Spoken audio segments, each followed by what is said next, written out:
महाभारत की कहानियाँ हमें कई सीख देके जाती हैं और कई कहानियाँ तो ऐसी हैं जिनको जितनी बार आप सुनेंगे या पढ़ेंगे उतनी बार एक नया मीनिंग आपके सामने आएगा। नमस्कार दोस्तों, मैं नवनीत नाग। आज हम बात कर रहे हैं महाभारत की ऐसी कहानी की जो हमने कई बार सुनी है, कई जगहों पे सुनी है, कई बार हमने टीवी पे भी देखी है और शायद इस मंच पे भी हम इस कहानी के बारे में चर्चा पहले एक बार कर चुके हैं।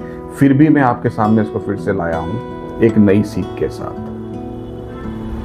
समय कुरुक्षेत्र के युद्ध के अंत का, जब युद्ध का परिणाम आ चुका था, अर्जुन ने, पांडवों ने युद्ध को जीत लिया था।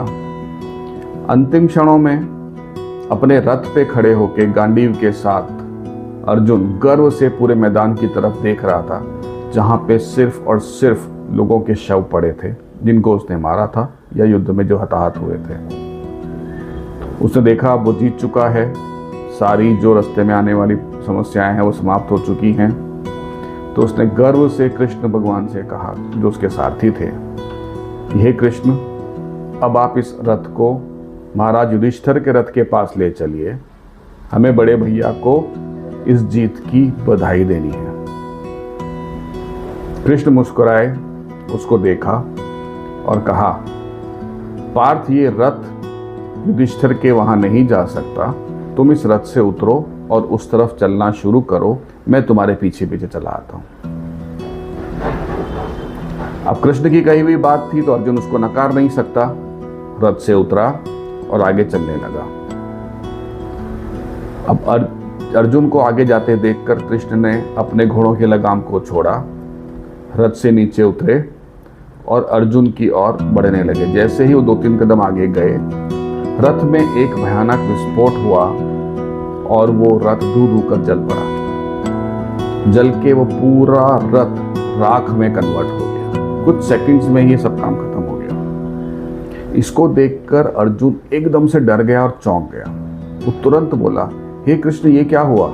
ये तो आपका रथ था जिसपे आप विराजे थे, ये ऐसा कैसे हो गया? कृष्ण मुस्कुराए और कहा कि पार्थ, ये रथ तो कब का नष्ट हो चुका था। ये तो हमारे रथ के ऊपर महाबली हनुमान विराजे थे, उनकी कृपा से, और मैं इस रथ को चला रहा था, इस कारण से रथ अभी तक तुम्हारे खड़े रहने, युद्ध करने योग्य बना हुआ था। जैसे ही महाबली हनुमान यहाँ से निकले, जैसे ही मैं रथ से बाहर आया, ये रथ समाप्त हो गया।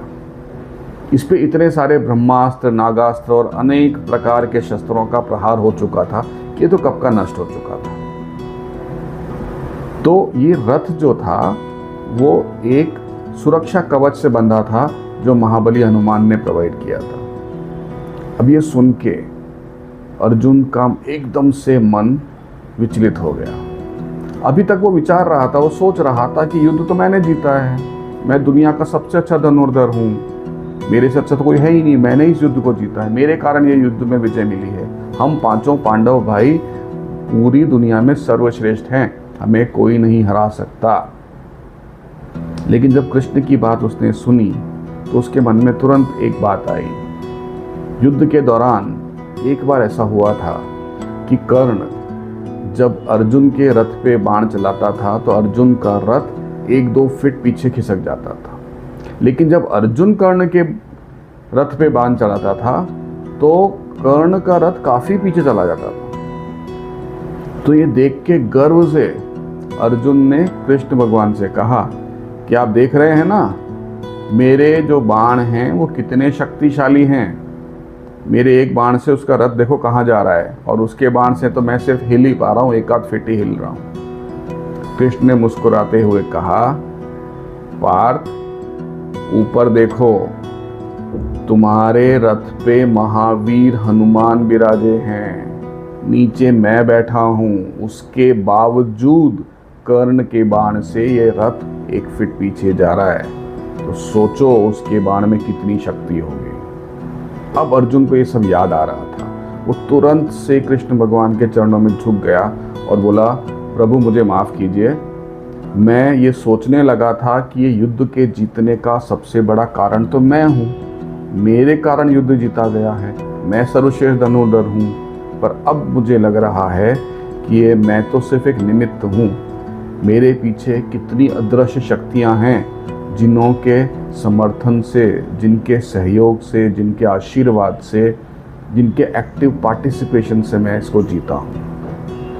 आप प्रभु खुद मेरे साथ थे, महावीर हनुमान मेरे रथ पे विराजे थे, तो मुझे भला कौन हरा सकता था। तो ये जीत मेरी जीत नहीं है, ये आप सबका एक सम्मिलित आशीर्वाद है। हमारी जिंदगी में ऐसा कितनी बार होता है, हमारी जब कोई सक्सेस होती है, कोई भी चीज़ हम अचीव करते हैं, तो क्या हम ऐसा नहीं मानने लग जाते हैं कि तो मेरे कारण है, मैंने किया है, मैं इसका जिम्मेदार हूँ, मेरे कारण ही हुआ है, आई एम द बेस्ट। लेकिन हमें भी सोचना चाहिए, क्या इसके पीछे कोई ना कोई नहीं दिखने वाले सपोर्ट सिस्टम्स हैं। ऐसे कई लोग हैं जो दिखते नहीं हैं, पीछे रहते हैं, लेकिन उनके सपोर्ट के कारण हम आज सक्सेसफुल हुए हैं। फॉर एग्जांपल, ऑफिस में अगर आप किसी सिचुएशन से कोई अच्छा अचीवमेंट करते हैं, तो हो सकता है कि आपकी टीम ने आपको सपोर्ट किया हो और अचीव करके दिया हो सकता है आपके बॉस या आपके सुपरवाइज़र ने आपको गाइड किया हो, आपको हेल्प किया हो सकता है आपके कस्टमर्स ने आपको हेल्प किया हो या कस्टमाइज करके दिया हो। ये सब कारण रहे हों जो आपके सक्सेस में कंट्रीब्यूट करते हैं।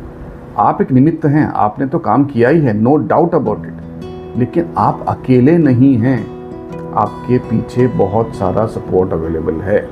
इसलिए जब भी कुछ जीवन में अचीवमेंट करें, पहला विनम्र बने रहें, कभी भी अहंकार को मन में स्थान न दें, हमेशा विनम्रता से रहें। दूसरा, हमेशा इस तरह की जो अदृश्य पीछे सपोर्ट सिस्टम है उसको रिकग्नाइज करें, उसको रिस्पेक्ट करें, हमेशा ऐसा करें। तीसरा, कभी भी आप ऐसा ना माने कि मैं अकेला सब कुछ अचीव कर सकता हूँ। अकेला सब कुछ अचीव करना संभव नहीं है। हमेशा कहीं ना कहीं, किसी न किसी रूप में कोई सपोर्ट हमें मिलता है जो हमारी सक्सेस में हमको मददगार होता है, चाहे वो गाइडेंस के रूप में हो, चाहे वो एक्टिव पार्टिसिपेशन के रूप में हो, चाहे वो रिसोर्सेज के रूप में हो, चाहे वो किसी और चीज़ के रूप में हो। आई होप आपको ये कहानी और ये लर्निंग पसंद आई होगी, समझ आई होगी।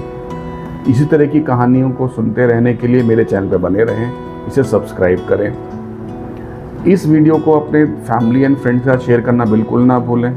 अगले शनिवार फिर आपसे मुलाकात होगी एक नई कहानी के साथ। तब तक नमस्कार।